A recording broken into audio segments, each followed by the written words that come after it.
Je suis Alex Harrison. J'ai 32 ans, et lors de la fête du 30e anniversaire de mariage de mes parents, une fête que j'ai payée, ma propre mère m'a hurlé de partir devant une centaine de leurs amis et de leur famille. Avant de vous raconter comment ce simple moment d'humiliation a mené à l'effondrement complet et total de leur entreprise familiale multigénérationnelle, faites-moi une faveur et dites-moi dans les commentaires ci-dessous d'où vous regardez. C'est toujours bon de savoir à qui je parle.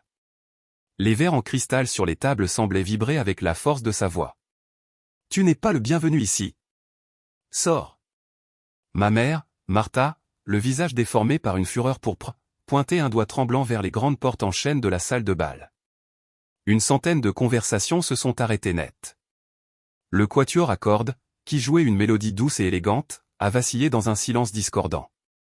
Pendant un instant qui s'éternisait, tout ce que je pouvais entendre, c'était le tintement frénétique dans mes propres oreilles. J'ai vu mon jeune frère, Ryan, l'enfant chéri, se tenir à côté d'elle. Il avait la décence d'avoir l'air légèrement mal à l'aise, mais sa nouvelle fiancée, Vanessa, qui serrait son bras, avait un regard de pure satisfaction venimeuse sur son visage. Mon père, George, l'homme qui était censé être mon protecteur, se tenait un pas derrière eux, le regard fixé intensément sur le motif complexe de la moquette de la salle de bal. Il rentrait les épaules, se faisant plus petit, souhaitant pouvoir disparaître. Il n'a pas dit un mot. Il ne l'a jamais fait. Il n'y a pas eu d'explosion de mon côté, pas de dispute. La colère qui aurait dû bouillonner bouillait à petit feu depuis tant d'années qu'elle s'était transformée en autre chose, quelque chose de froid, de dur et d'une clarté terrifiante. J'ai regardé directement ma mère, dont la poitrine se soulevait sous l'effet de la rage. Puis j'ai laissé mes yeux dériver vers mon père. J'ai soutenu son regard jusqu'à ce qu'il finisse par me regarder, péniblement. Pendant une fraction de seconde, ses yeux se sont remplis d'un mélange familier de honte et d'impuissance avant de s'écarter à nouveau. Ce regard fugace était toute la réponse dont j'avais besoin. J'ai redressé ma cravate, un geste inutile de calme au milieu du chaos total. J'ai donné un seul signe de tête sec et j'ai dit un mot, ma voix claire et ferme dans le silence caverneux, d'accord. Puis je leur ai tourné le dos à tous et je suis sorti de cette salle de bal. Je ne me suis pas précipité, chaque pas était délibéré, mesuré. Je pouvais sentir une centaine de paires d'yeux brûler dans mon dos. Lorsque les lourdes portes en chêne se sont fermées derrière moi avec un léger bruit sourd final, je n'ai ressenti ni honte ni tristesse. Je me suis senti libre. L'air dans le couloir avait un goût plus propre. Assis sur le siège du conducteur de ma voiture dans le parking faiblement éclairé, le moteur silencieux, je n'ai pas appelé mes amis pour me défouler. Je ne suis pas parti en trombe dans la nuit. J'ai pris une respiration profonde et régulière et j'ai sorti mon téléphone, dont l'écran était une lumière bleue vive dans l'obscurité. Tout d'abord, j'ai ouvert ma boîte email. Je suis allé dans mon dossier brouillon et j'ai trouvé un email que j'avais composé 2 jours auparavant, un plan de secours que j'avais prié Dieu de ne jamais avoir à utiliser. L'objet était simple et brutal, rétractation de l'accord de transfert d'actions et cessation du soutien financier. Le destinataire était mon avocat, Daniel. J'ai regardé l'écran pendant 10 secondes entières, mon pouce planant au-dessus du bouton d'envoi. C'était une déclaration de guerre. Mon pouce s'est abaissé. Un petit sifflement a signalé qu'il était parti, une flèche tirée au cœur de ma famille. Ensuite, j'ai composé le numéro de la ligne de service premium de ma carte de crédit. Une voix agréable et professionnelle a répondu à la deuxième sonnerie.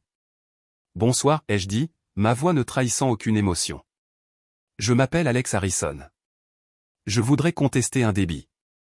Le montant est de $50 000. Le vendeur est le Grand Oak Ballroom. La raison, service non rendu comme convenu. Un chapitre de ma vie, une vie d'effort, venait de se terminer. Une guerre que je n'ai jamais voulu était sur le point de commencer, et je venais de tirer le premier coup. Pour comprendre pourquoi j'écrirais cet email, pourquoi je passerais cet appel, pourquoi je ferais exploser une bombe de $50 000 au milieu de ma famille, vous devez comprendre que ce n'était jamais une question de fait. Il s'agissait d'une promesse. Il s'agissait de mon grand-père. Mon grand-père, Arthur Harrison, était un homme d'une autre trempe. Il est rentré de la guerre de Corée avec des mains calleuses et une détermination tranquille. Il a créé Harrison Textile avec un seul métier à tisser d'occasion dans le garage de sa petite maison d'après-guerre.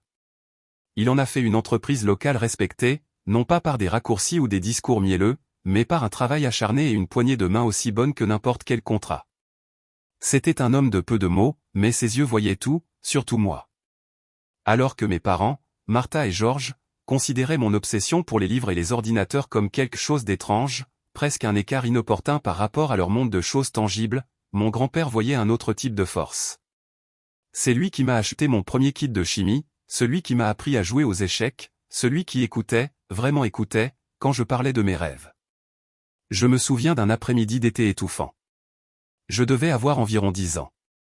Je suis rentré à la maison en serrant un ruban bleu, la poitrine gonflée de fierté. J'avais gagné le concours scientifique du comté pour un modèle de volcan ridiculement complexe qui fumait réellement. J'ai fait irruption par la porte de derrière, prêt pour un accueil de héros, mais la maison était calme. J'ai trouvé une note sur le réfrigérateur, parti pour le tournoi de soccer de Ryan. Rentrons tard. C'était un tournoi pour les finales régionales, auquel il ne participait même pas. Il était la mascotte de l'équipe, un titre qui lui avait été donné après avoir simulé une entorse à la cheville pour se soustraire à l'entraînement pendant 2 semaines.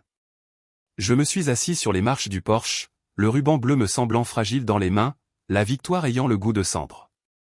Un peu plus tard, la vieille camionnette de mon grand-père a cahoté dans l'allée. Il est sorti lentement, les articulations raides, et m'a vu assis là. Il n'a rien dit au début, il s'est juste assis à côté de moi, le vieux bois des marches gémissant sous son poids. « Qu'est-ce que tu as là, champion ?» a-t-il demandé, en montrant du doigt le ruban que j'avais gagné. J'ai marmonné, en regardant mes chaussures, ils ne sont pas là. Il a regardé la note, puis de nouveau moi.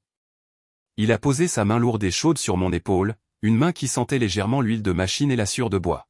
« Ta tête, Alex, dit-il, sa voix un grondement bas et réconfortant, elle est faite pour de grandes choses, des choses que la plupart des gens ne peuvent pas voir ou comprendre. C'est un don. Ne laisse jamais personne te faire croire que ce n'est pas le cas. Mais ton cœur, il tapota doucement ma poitrine avec un doigt épais, ton cœur doit se souvenir d'où il vient. Cette entreprise, c'est plus que du tissu et du fil, c'est l'histoire de notre famille, c'est mon histoire. Tu en prends soin, tu entends. » J'ai levé les yeux vers lui, dans ses yeux clairs et honnêtes, et je lui ai promis que je le ferais. Cette promesse est devenue une étoile polaire dans ma vie.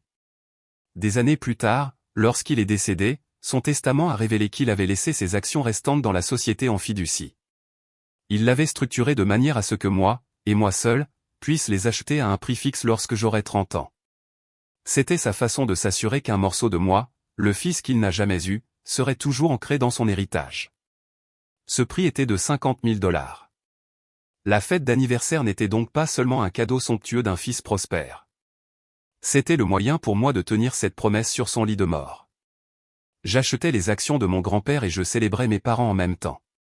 C'était censé être un geste magnifique et symbolique de guérison et d'unité. Bien sûr, mon associée, Sarah, pensait que j'étais un imbécile sentimental. Sarah est mon opposé en tout, pragmatique, dépourvue de sentimentalisme, et elle pouvait sentir une mauvaise affaire à travers un mur de béton. Elle était mon associée depuis que nous étions 2 jeunes fauchés avec une grande idée, et elle connaissait la dynamique de ma famille mieux que quiconque.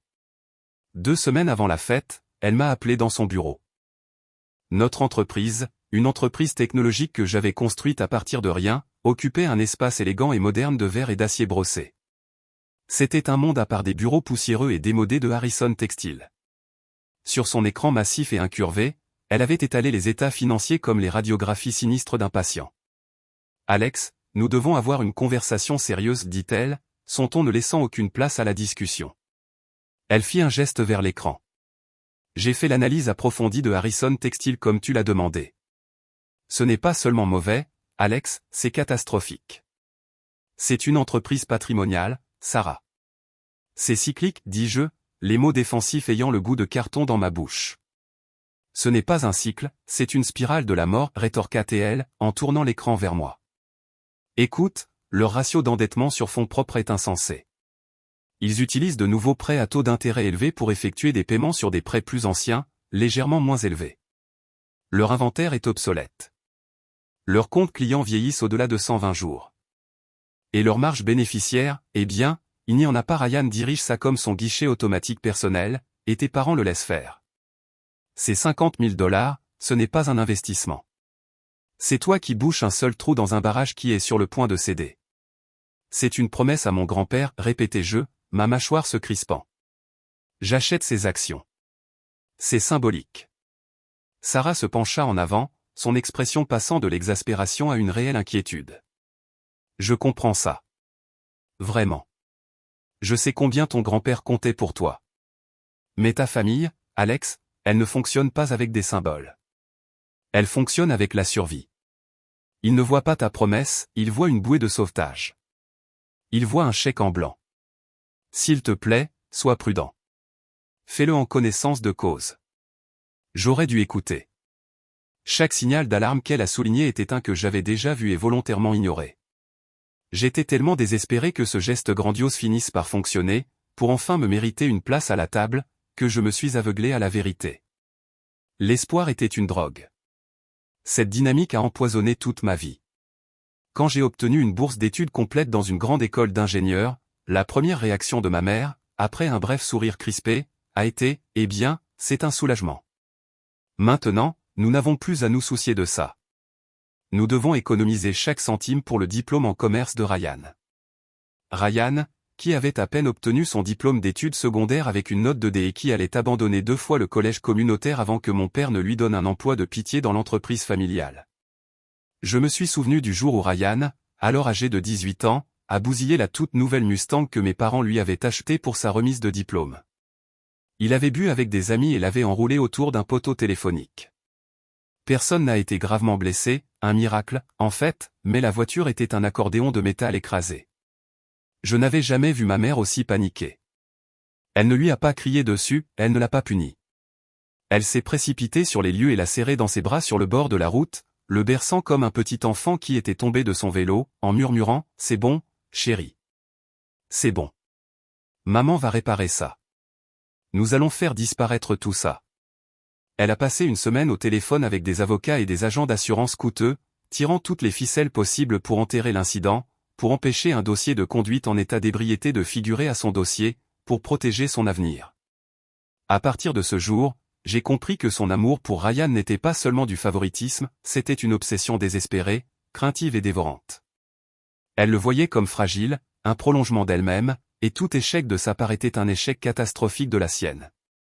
Mon indépendance, mon succès, sont devenus un projecteur impitoyable braqué sur ses insuffisances. Plus je réussissais seul, plus elle semblait m'en vouloir, et plus elle le dorlotait, le protégeant d'un monde que j'étais forcé de parcourir seul.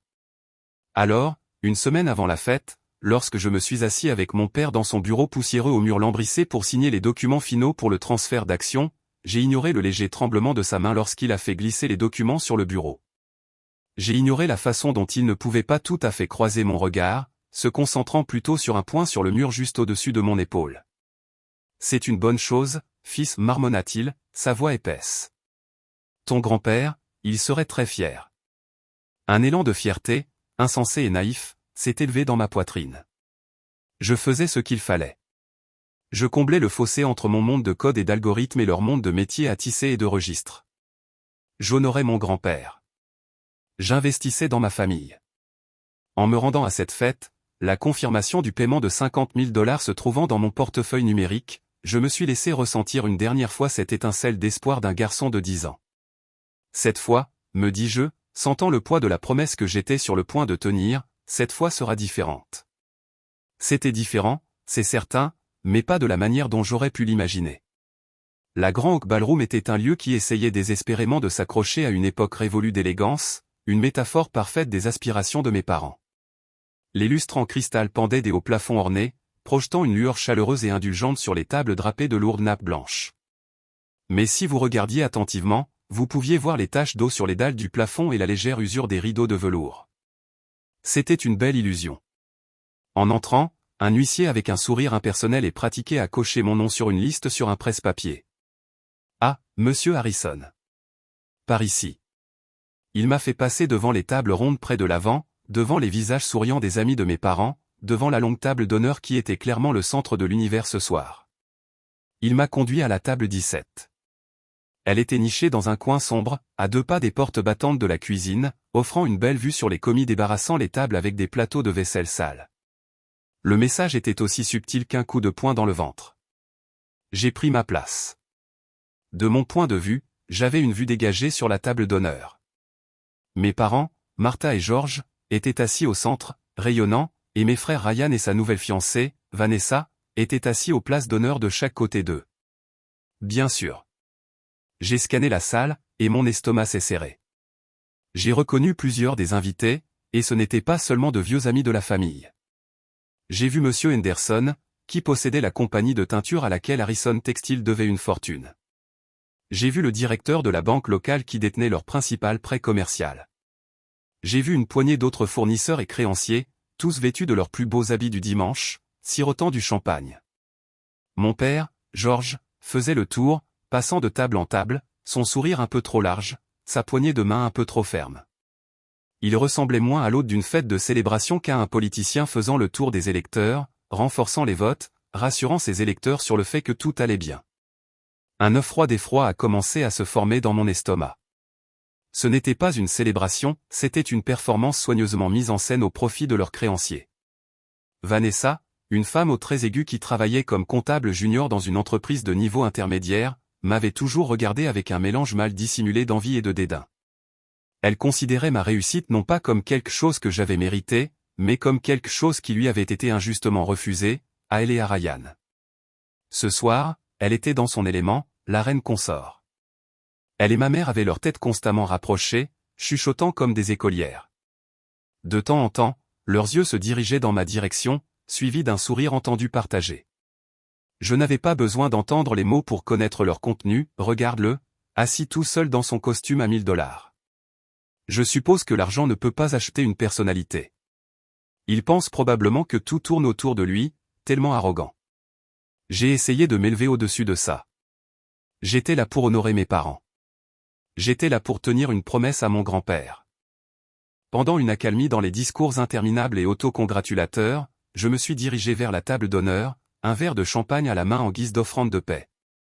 Maman, papa, ai-je commencé, en essayant d'injecter de la chaleur dans ma voix, félicitations pour 30 ans. C'est une étape incroyable. Je vous en souhaite beaucoup d'autres.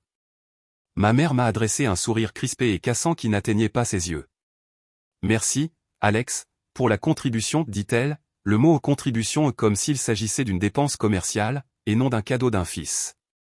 Avant que je puisse répondre, Vanessa, toujours l'opportuniste, s'est glissée dans la conversation, en liant son bras de manière possessive à celui de Ryan. Oh, Alex, c'est tellement merveilleux que tu aies pu venir, roucoula-t-elle, sa voix dégoulinant d'une fausse douceur qui me hérissait les dents, et un timing parfait. Ryan et moi avons des nouvelles très spéciales à annoncer. Ryan, qui ressemblait comme d'habitude à un cerf pris dans les phares d'un camion qui arrivait en sens inverse, s'éclaircit nerveusement la gorge. Ouais, nous sommes fiancés. Il tâtonna dans sa poche et produisit une bague qui était beaucoup trop grande et tapa accent grave l'œil pour le doigt fin de Vanessa. Oh, waouh, c'est fantastique. Félicitations, ai-je dit, et malgré tout, je le pensais. Une petite partie de moi voudrait toujours que mon petit frère soit heureux. J'ai levé mon verre à Ryan et Vanessa. Que vous ayez une vie de bonheur. Le visage de Vanessa se durcit instantanément. Sa performance pour la foule était terminée.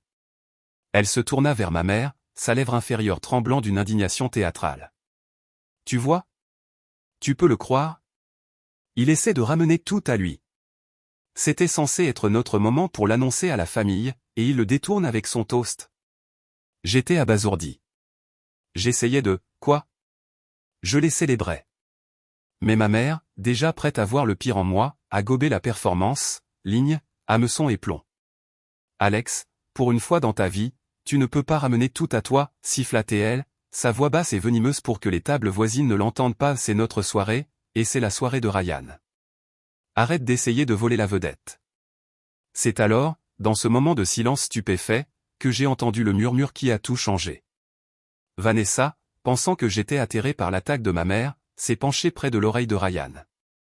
Son murmure était aigu, paniqué et parfaitement clair dans le calme relatif. Fais-toi juste remettre le chèque ce soir. C'est tout ce qui compte, souffla-t-elle. J'ai déjà dit au directeur de la banque que nous avions une injection de fonds de $50 000 à venir. Si nous pouvons leur montrer le chèque lundi matin, ils accepteront de restructurer le prêt. N'ose pas gâcher ça, Ryan. Et voilà. Le rideau n'a pas été seulement tiré, il a été mis en lambeaux. Le neuf froid dans mon estomac s'est transformé en un bloc de glace solide. Ma promesse à mon grand-père, mon geste d'unité familiale, mon espoir de réconciliation, tout avait été transformé en un instrument financier. C'était une garantie. C'était un accessoire dans leur pièce désespérée et pathétique pour rester à flot un jour de plus. Je devais avoir l'air aussi abasourdi que je me sentais, car c'est alors que ma mère a décidé d'aggraver les choses jusqu'à leur conclusion finale et brutale. Elle a vu l'expression sur mon visage non pas comme la profonde blessure qu'elle était, mais comme un jugement, comme de la condescendance. « Quelle est cette expression sur ton visage ?» demanda-t-elle, sa voix s'élevant maintenant, attirant l'attention des tables voisines. « Tu penses que tu es tellement mieux que nous, n'est-ce pas? Tu arrives ici avec ton costume de fantaisie et ton gros argent, regardant de haut le travail de notre vie, ton père et ton frère? » « Maman, ce n'est pas ce qui se passe, dis-je, ma propre voix tendue alors que j'essayais de l'empêcher de trembler. Ce n'est pas ce que je pensais que c'était. Je sais exactement ce qui se passe, rétorqua-t-elle, sa voix gagnant en volume et en un tranchant perçant. Tu viens ici, tu jettes ton argent par les fenêtres pour te sentir important, et tu essaies de ruiner le bonheur de ton frère lors de sa soirée spéciale. J'en ai assez de ton arrogance. J'ai regardé mon père, mes yeux le suppliant. Fais quelque chose. Dis quelque chose. Sois un père. Il a juste regardé le sol, une statue de lâcheté, un monument à une vie de complicité silencieuse. C'est alors qu'elle a porté le coup final. S'avançant, elle baissa la voix en un murmure théâtral et tremblant qui était d'une certaine manière plus fort et plus perçant qu'un cri. « Je ne peux même pas te supporter, dit-elle, ces mots imprégnés du venin d'une vie de ressentiment. C'est une célébration pour la famille. Et toi ?» Sa voix dégoulinait de mépris. « Tu n'es pas de la famille. » Elle s'est ensuite tournée vers le reste de la salle, les bras tendus comme si elle était une actrice tragique sur scène. Sa voix s'est élevée en un cri effrayant. « Tu n'es pas le bienvenu ici. Sors !» L'accusation, le bannissement, planaient dans l'air, épaisse et suffocante. J'ai vu Monsieur Miller, un homme qui avait été le plus proche ami de mon grand-père, un chef d'entreprise respecté à part entière, regarder notre table, son visage un masque de choc et de profonde déception. J'ai vu, dit Carole, la propre sœur de ma mère, sa main couvrant sa bouche d'horreur. Mais personne n'a pris ma défense. Pas une seule personne. Ma décision a été prise dans ce moment de silence absolu et retentissant. Il ne s'agissait plus de colère. Il s'agissait d'une terrible clarté finale. J'étais un outil pour eux. Mon amour, mon espoir, ma promesse, tout n'était que des actifs à exploiter, un moyen pour arriver à une fin. Je leur ai donné exactement ce qu'ils voulaient. Je suis parti. Mon d'accord silencieux n'était pas une reddition, c'était une acceptation de la vérité. En faisant cette longue et solitaire marche vers la sortie, j'ai senti toute la performance s'effondrer derrière moi, la façade soigneusement construite de la famille Harrison heureuse et prospère se briser en 1 million de morceaux. Ils m'avaient enfin, officiellement, chassé de la famille. Ils ne se rendaient tout simplement pas compte que c'était moi qui soutenais tout le bâtiment. Le trajet de retour a été un flou de lumière de rue et de silence. Il n'y a pas eu de musique alimentée par la rage, pas d'appel téléphonique larmoyant. Il y avait juste un vide profond et creux, un vide là où 32 ans d'espoir et d'effort avaient l'habitude d'être. Le trou de 50 000 $ dans mon compte bancaire n'était rien comparé au vide qui s'était ouvert dans ma vie. J'avais essayé de me frayer un chemin dans une famille qui m'avait déjà vendu pour le prix d'une prolongation de prêt. Mon appartement, habituellement mon sanctuaire de lignes épurées, d'ordre tranquille et de vues imprenables sur la ville, me semblait froid et stérile, me semblait une suite d'hôtels. Je me suis assis sur mon coûteux canapé en cuir, les lumières scintillantes de la ville s'étendant en dessous de moi comme une couverture de joyaux éparpillés, et pour la première fois, je n'ai pas vu une vue que j'avais méritée. J'ai vu une cage dorée que j'avais construite pour moi-même, une vie méticuleusement structurée autour de l'idée d'obtenir l'approbation de personnes qui étaient fondamentalement incapables de la donner. Toute la base de ma motivation était un mensonge. Cette nuit-là, j'ai fait quelque chose que je repoussais depuis des années, quelque chose que j'avais toujours considéré comme une faiblesse. Je suis allé en ligne et j'ai trouvé le site web d'un thérapeute hautement recommandé. J'ai rempli le formulaire de nouveau patient, mes doigts se déplaçant mécaniquement sur le clavier, et j'ai réservé le rendez-vous virtuel le plus proche disponible. C'était pour l'après-midi suivant. Le lendemain matin, la tempête que j'avais déclenchée a commencé à toucher terre. Elle a commencé non pas par un coup d'éclat, mais par une série de bips numériques silencieux. Ma boîte de réception a été inondée d'emails, tous transférés de mon avocat, Daniel. Les objets étaient une symphonie de panique et de fureur corporative, urge, facture impayée d'IS 743B, Grand Oak Ballroom, notification de litige formel, événement du 30e anniversaire de Harrison, dernière mise en demeure de paiement, Class Act Catering. Parmi eux se trouvait un seul email laconique d'un avocat que je ne reconnaissais pas, un monsieur Finch, l'objet, rupture de contrat, accord familial Harrison. J'ai lu l'email. Il était plein de menaces légales tonitruantes, parlant d'engagements verbaux et de dépendance préjudiciable. Ils essayaient déjà de transformer ma promesse à mon grand-père en un contrat juridiquement contraignant pour les renflouer. C'était tellement audacieux, tellement tordu, que c'en était presque drôle. Ils pensaient pouvoir me poursuivre en justice pour une promesse qu'ils avaient si complètement et publiquement profanée. Je les ai tous transférés à Daniel avec une simple note de 2 mots, gère ça. Sa réponse est revenue en quelques minutes, je suis déjà dessus. Ne communique pas directement avec eux. Laisse-les me parler. Plus tard ce jour-là, j'ai eu mon premier appel vidéo avec le docteur Evans. C'était une femme à la fin de la soixantaine avec des yeux gentils et intelligents et un calme et un pragmatisme que j'ai immédiatement respecté. J'ai exposé toute l'histoire sordide, de la promesse de mon grand-père sur le porche au cri de ma mère dans la salle de bal. Je m'attendais à de la pitié, ou peut-être à un diagnostic clinique de mon dysfonctionnement émotionnel évident. Au lieu de cela, elle s'est contentée d'écouter attentivement, en hochant lentement la tête. Quand j'ai fini, elle est restée silencieuse pendant un moment. Ça a l'air, dit-elle finalement, sa voix douce mais ferme, complètement épuisant. La simplicité de ses mots, leur pure justesse, m'ont presque brisé. Ça l'a été, ai-je admis, ma voix épaisse d'une émotion que je ne pouvais pas nommer. C'était le soulagement d'être vu. Alex, dit-elle, son regard fixe et direct à travers l'écran, dans les familles avec une dynamique comme la tienne, tout le monde assume inconsciemment un rôle pour maintenir le système, aussi brisé soit-il, en équilibre. D'après ce que tu m'as dit, ton frère a été choisi comme l'enfant chéri, celui qui ne peut rien faire de mal et qui doit être protégé à tout prix. Tes parents sont les facilitateurs, sacrifiant tout, y compris leurs autres enfants, pour maintenir cette protection. Et toi, Alex, tu as été choisi pour jouer le rôle du sauveteur. Je la fixais. Le sauveteur? Oui. Tu es celui qui est censé être stable, prospère et infiniment ingénieux. Tu es celui qui fond avec ton succès et ton argent pour résoudre les problèmes que les autres créent. Ton succès ne les rend pas seulement jaloux, il les fait aussi se sentir en sécurité. Ils t'en veulent, mais ils en dépendent aussi. C'est un piège terrible et paradoxal. Alors, qu'est-ce qui se passe maintenant, ai-je demandé, ma voix à peine un murmure. Alors, dit-elle, un petit sourire entendu jouant sur ses lèvres, tu viens de quitter ton rôle. Tu as quitté la scène au milieu de l'acte le plus important de la pièce, et maintenant, pour la première fois, ils n'ont plus de sauveur. Ils doivent faire face aux conséquences de leurs propres actions. La vraie question est, Alex, es-tu prêt à affronter les conséquences des tiennes? Es-tu prêt à supporter la culpabilité qu'ils essaieront de te faire porter parce que tu ne joues plus ton rôle? Sa question resta en suspens longtemps après la fin de l'appel. Étais-je prêt? J'avais passé toute ma vie à nettoyer leurs dégâts, émotionnellement et financièrement. Quitter ce rôle me donnait l'impression de me couper un membre.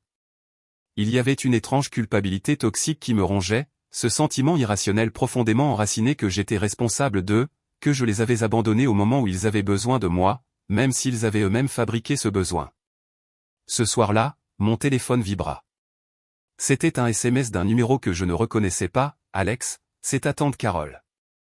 Je suis tellement désolé pour ce qui s'est passé à cette fête. Ce que ma sœur a fait est impardonnable. J'étais trop choqué pour dire quoi que ce soit sur le moment, et je le regretterai toujours, mais je voulais juste que tu saches que tout le monde dans cette pièce n'était pas d'accord avec elle. Je suis de ton côté. Une petite fissure de lumière dans l'obscurité suffocante. J'ai répondu par un simple « Merci, Carole ». Cela signifie plus que tu ne le penses. Mais je savais que la tempête était loin d'être terminée. Les emails et les menaces légales n'étaient que les premières salves. La véritable confrontation, la confrontation personnelle, était encore à venir.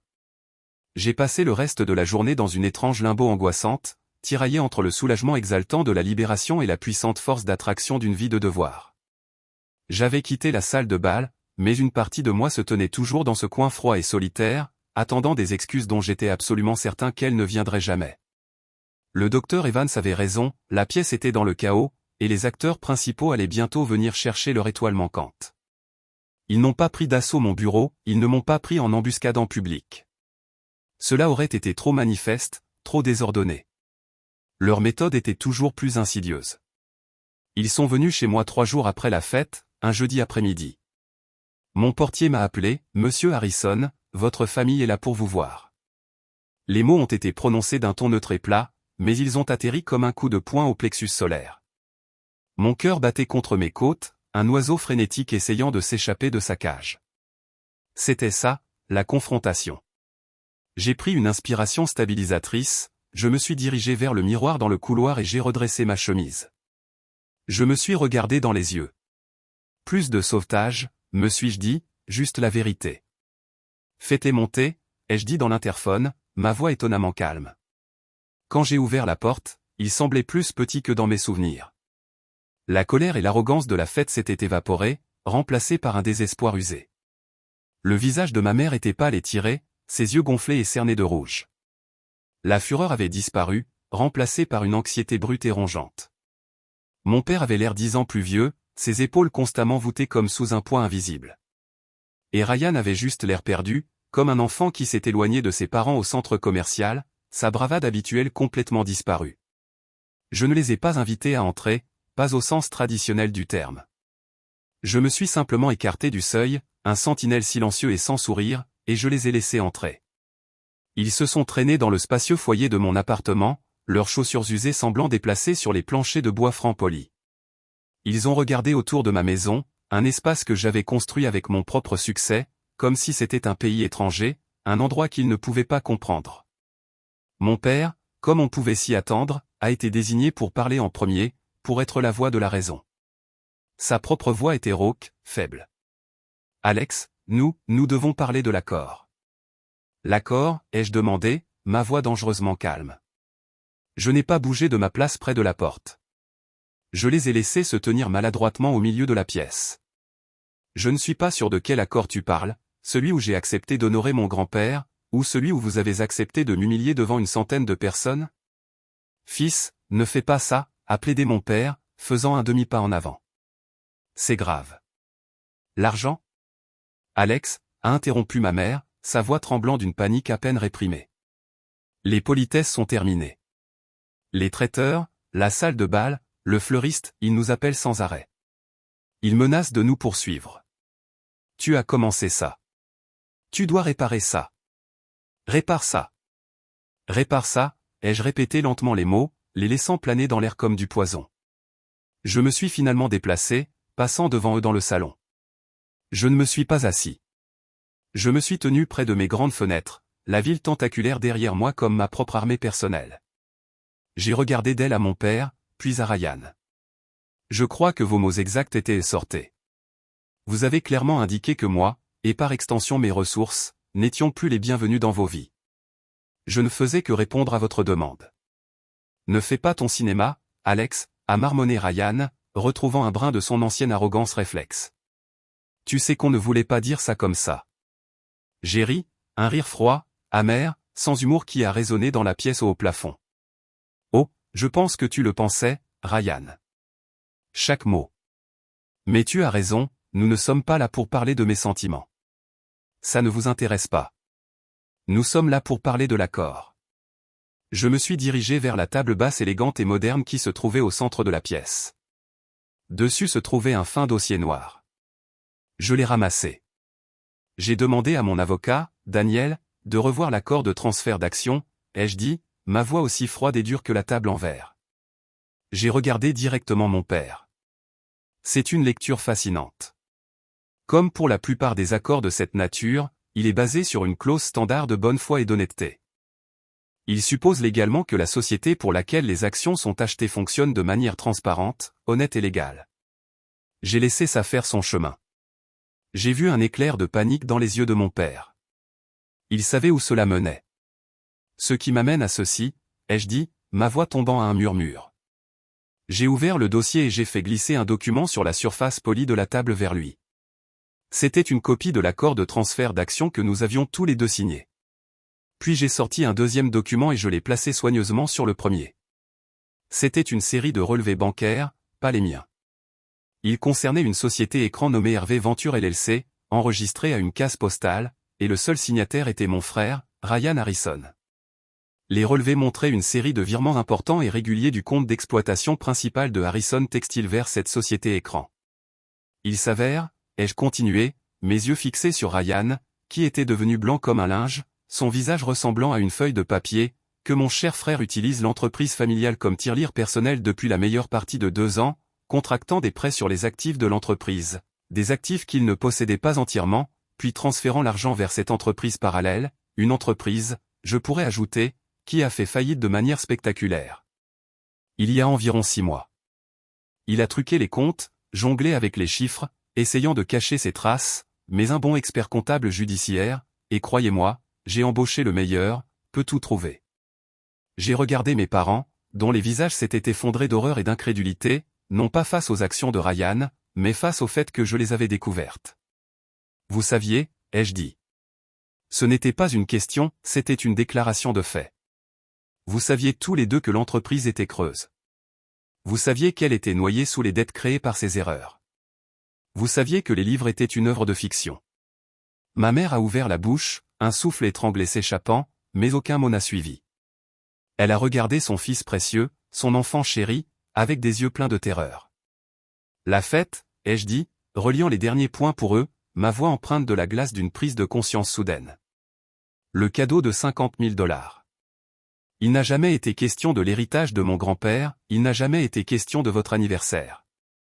C'était une tentative désespérée et de dernière minute d'obtenir un apport de liquidité pour apaiser vos créanciers, juste assez longtemps pour obtenir un autre prêt pour couvrir sa fraude. Vous ne vouliez pas seulement mon argent, vous vouliez faire de moi un complice involontaire. Vous vouliez que mon paiement de bonne foi soit l'ingrédient final de votre ragoût toxique et frauduleux. Silence. Le seul son dans la pièce était le faible bourdonnement de la circulation de la ville en contrebas, à des kilomètres de ce drame familial suffocant. Le terme juridique pour ce qu'il a fait, ai-je dit, ma voix tombant presque à un murmure alors que je regardais Ryan, c'est détournement de fonds.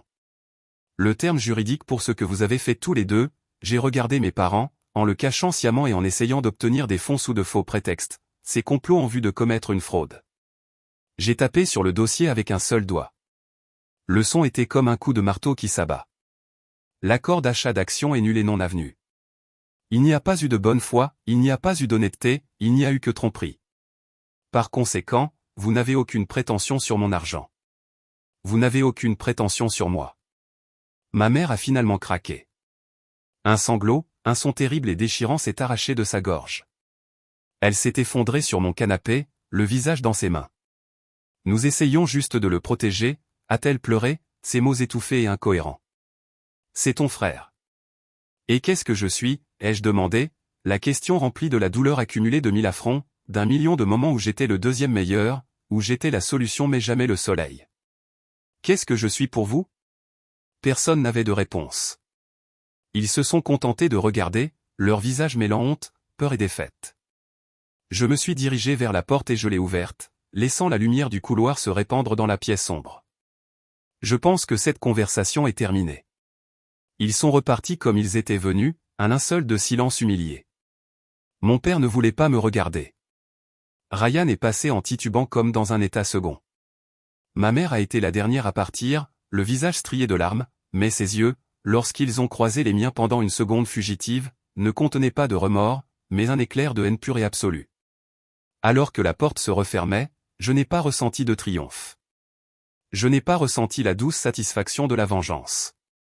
J'ai juste ressenti le poids écrasant de la vérité. J'avais gagné. Je les avais mis en échec et mat avec des faits et des chiffres, mais ce faisant, j'avais été forcé de prouver hors de tout doute que la famille dans laquelle j'avais passé toute ma vie à essayer de gagner une place n'avait jamais vraiment existé. Les jours qui ont suivi ont été définis par un calme profond et troublant. Les emails en colère des fournisseurs ont cessé. Les menaces légales fanfaronnes de M. Finch ont disparu. Il semblait que mon dernier coup sur l'échiquier avait été si décisif, si totalement final, qu'il avait dispersé toutes les autres pièces du plateau. Le silence de ma famille était absolu, un mur numérique et émotionnel plus imposant que n'importe quelle dispute. C'était un silence que j'avais souvent désiré, mais maintenant que je l'avais, il me semblait lourd et artificiel, comme le calme étrange dans l'air après qu'une tornade dévastatrice est passée, ne laissant que des débris sur son passage. 2 semaines plus tard, la nouvelle est tombée.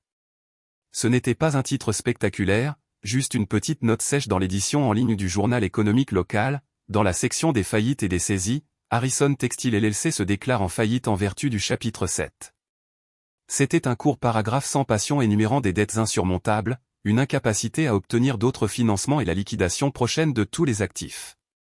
L'entreprise que mon grand-père avait construite de ses propres mains, l'entreprise qui était censée être l'histoire de notre famille, était officiellement terminée. Elle était en train d'être démantelée, inventoriée et vendue en pièces détachées. J'ai lu l'article sur mon téléphone, assis dans mon bureau propre et ordonné surplombant la ville animée. Il n'y avait pas de montée de victoire, pas de sentiment de « je vous l'avais dit ». Il y avait juste une douleur profonde, profonde et creuse, une douleur pour mon grand-père, pour son travail acharné et son intégrité simple, une douleur pour le garçon de 10 ans sur les marches du porche qui croyait autrefois que l'amour de sa famille était quelque chose qu'il pouvait gagner s'il essayait assez fort, s'il était juste assez intelligent, assez prospère. Cet après-midi, j'ai eu une autre séance avec le docteur Evans. Je lui ai parlé de l'avis de faillite. « Qu'est-ce que tu ressens à ce sujet ?» a-t-elle demandé, sa voix douce, invitant à l'honnêteté. Vide, ai-je avoué, le mot me semblant inadéquat. J'ai l'impression d'être celui qui a tout réduit en cendres. L'héritage de mon grand-père ? J'ai l'impression d'être celui qui l'a détruit. Le docteur Evans a écouté, son expression pensive. « Laisse-moi te demander quelque chose, Alex, a-t-elle dit après un moment. Qu'est-ce qui, pour toi, était le véritable héritage de ton grand-père ? Était-ce l'entreprise elle-même, une collection de bâtiments, de machines, d'actifs et de passifs, ou étaient-ce les principes sur lesquels il l'a construite ? Intégrité, honnêteté, qualité, une bonne réputation ? Les principes, bien sûr, ai-je dit sans hésitation. Et ces principes étaient-ils honorés dans la façon dont l'entreprise était gérée dans ces dernières années, a-t-elle demandé, sa question étant une sonde douce mais précise. Non, ai-je admis, la vérité étant nette et claire. C'était tout des mensonges, de la tromperie. C'était une façade pourrissante. Alors tu n'as pas détruit son héritage, a-t-elle dit, ces mots atterrissant avec la force d'une révélation. Tu as refusé de participer à sa profanation. Tu as refusé de laisser sa bonne réputation être enterrée sous une montagne de fraude et de tromperie. Parfois, Alex, la chose la plus honorable et la plus affectueuse que tu puisses faire pour quelque chose est de le laisser partir pour qu'il puisse se terminer avec la dignité qu'il mérite au lieu de le laisser s'envenimer en une version corrompue et méconnaissable de lui-même. Ces mots étaient une clé tournant une serrure profondément à l'intérieur de moi dont je ne savais même pas qu'elle était rouillée. Le lourd voile de culpabilité, le sentiment irrationnel que j'étais le méchant de l'histoire, a commencé à se lever, remplacé par un fragile sentiment de paix. Je n'avais pas été le bourreau, j'avais été celui qui avait refusé de continuer à financer une mort lente, douloureuse et malhonnête. Le processus de me démêler des débris a été lent et clinique. Il y a eu des réunions juridiques, des appels téléphoniques avec le syndic de faillite. J'ai été contraint de fournir la preuve du détournement de fonds de Ryan. Je ne l'ai pas fait par dépit ou par vengeance, mais par un simple besoin propre que la vérité figure au dossier officiel. Je devais cela à la mémoire de mon grand-père. Par le biais de la filière juridique, j'ai appris que Ryan, confronté à la menace très réelle d'accusations criminelles, avait conclu un accord de plaidoyer qui impliquait des amendes massives, une longue période de probation et des centaines d'heures de travaux d'intérêt général. Mes parents avaient vendu leur grande maison familiale, la maison où j'ai grandi, celle remplie de tant de souvenirs compliqués, pour couvrir ses frais juridiques et les paiements de restitution initiaux. Ils ont déménagé dans un petit condo loué de l'autre côté de la ville. L'empire Harrison, tel qu'il était tombé. Pendant ce temps, je me suis concentré sur ma propre vie avec une intensité singulière, presque maniaque. Je me suis plongé dans mon travail, concluant un accord majeur qui traînait depuis des mois. J'ai renoué avec de vieux amis de l'université que j'avais négligés pendant des années, leur avouant pour la première fois l'étendue réelle de la toxicité de ma famille. J'ai recommencé à faire de l'exercice, l'épuisement physique étant un antidote bienvenu aux troubles émotionnels. Je reconstruisais, brique par brique, une vie qui n'était pas définie par les attentes de ma famille, leurs drames ou leurs besoins insatiables. Mais la nuit, dans les moments calmes avant le sommeil, les questions me hantaient encore parfois, avais-je fait la bonne chose ? Aurait-il pu y avoir une autre solution ? J'étais libre, mais ma liberté avait eu un coût terrible et irrévocable. C'était une victoire qui ressemblait à bien des égards à une perte profonde et solitaire. J'avais gagné la guerre, mais je me tenais seul sur le champ de bataille silencieux et marqué. Les 8 mois suivants ont été une leçon calme et délibérée de reconstruction. Il ne s'agissait pas seulement de reconstruire une vie sans drame familial, il s'agissait de reconstruire un soi, un sens du but qui n'était pas lié au fait d'être le sauveur. Le docteur Evans m'avait donné un conseil qui m'était resté en tête.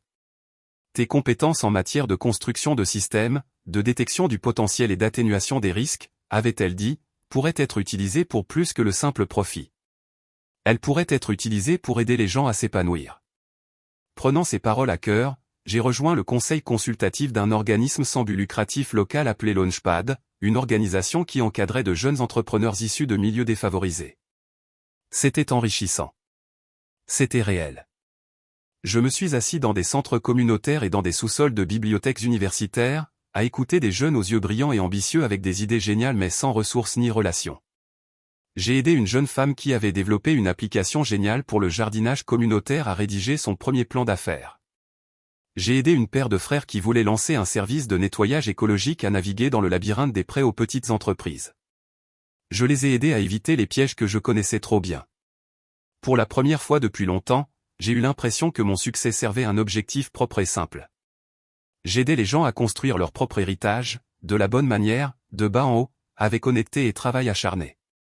C'est lors de l'un des événements de réseautage discret de Launchpad, un événement organisé dans une salle de conférence universitaire étouffante avec du mauvais café et une incroyable énergie d'espoir palpable, que j'ai rencontré Michael. Il était médecin, urgentiste, qui offrait bénévolement son temps au conseil d'administration, offrant des conseils et du mentorat aux startups dans le domaine de la technologie de la santé.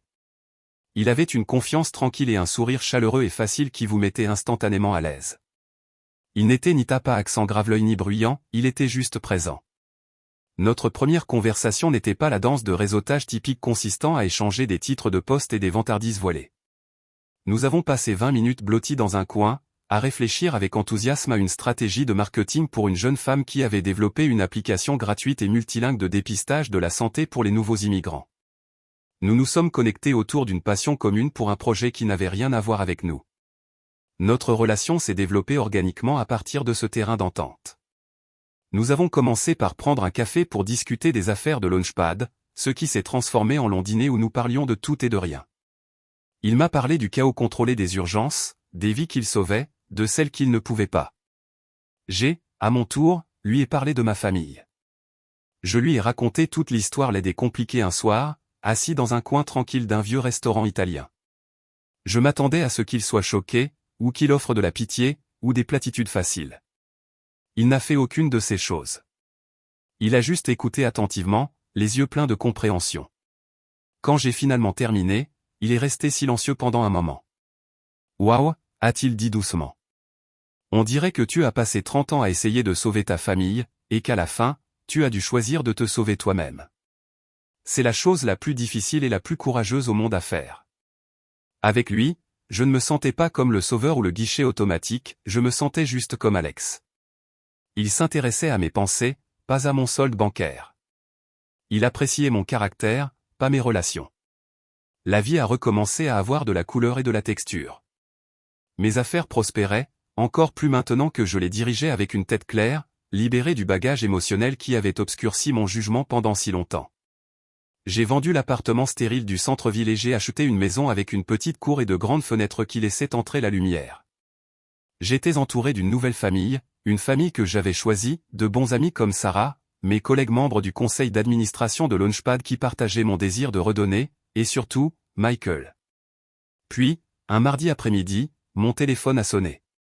C'était un numéro inconnu. Mon premier instinct, un vestige des mauvais vieux temps, était de l'ignorer, mais j'essayais d'être plus ouvert, moins sur mes gardes. J'ai répondu. « Allô ?» Il y a eu une pause à l'autre bout du fil, puis une voix hésitante et inconnue. « Alex ?» C'était Ryan, mais il sonnait différemment. Le ton habituel lisse et confiant avait disparu, remplacé par quelque chose de plus rude, de plus incertain. J'ai failli raccrocher. Une douzaine de répliques en colère et sarcastiques sont mortes sur ma langue. Au lieu de cela, j'ai pris une inspiration et j'ai dit, « Que veux-tu, Ryan ?» Je n'appelle pas pour demander de l'argent, » a-t-il dit rapidement, les mots sortant à la hâte comme s'il s'attendait à ce que je raccroche à tout moment. Je sais que je n'ai pas le droit de te demander quoi que ce soit, jamais. Je fais cette chose. J'ai une idée. C'est vraiment petit, une entreprise spécialisée dans le travail du bois, des meubles sur mesure. Je fais tout moi-même dans le garage du condo de maman et papa. Je me demandais si je pouvais t'offrir un café et te faire part de mon idée? Pas pour de l'argent, juste pour des conseils sur le côté commercial, tu sais? C'est tout. Je suis resté silencieux pendant longtemps, stupéfait. L'ancien Alex aurait soit fait un chèque juste pour qu'il s'en aille, soit claqué le téléphone avec une conférence. Le nouvel Alex, celui qui avait passé des mois avec le docteur Evans à apprendre les limites et la possibilité de changement, y a réfléchi. Il ne demandait pas un sauvetage, il demandait une carte. Il admettait, pour la première fois de sa vie, qu'il n'avait pas toutes les réponses. D'accord, Ryan, ai-je dit finalement, ma voix égale. Il y a un café sur Main Street, à mi-chemin entre ton côté de la ville et le mien. Demain, 10 heures du matin. C'est moi qui offre. Je suis allé à cette réunion. Il avait l'air différent, plus mince, humilié. Il avait de la sueur de bois dans les cheveux et le début de callosité sur les mains. Il m'a montré son plan d'affaires, griffonné sur un bloc-notes jaune. Il était naïf, plein de lacunes, mais il avait un cœur de quelque chose d'authentique, de quelque chose de passionné. Pendant 30 minutes, je n'étais pas son frère aîné rancunier, j'étais juste un entrepreneur prospère qui encadrait un novice. J'ai écouté, je lui ai donné des commentaires honnêtes et constructifs. Je lui ai dit quelle partie était faible, où ses chiffres étaient irréalistes et lesquels de ses dessins avaient un réel potentiel. Je ne lui ai pas offert un seul dollar. Je ne lui ai offert ni emploi ni relation. Tout ce que j'ai offert, ce sont 30 minutes de mon temps et les conseils professionnels qu'il n'avait jamais pris la peine de demander auparavant. Quand nous nous sommes levés pour partir, il m'a regardé dans les yeux. Ses propres yeux étaient clairs pour une fois.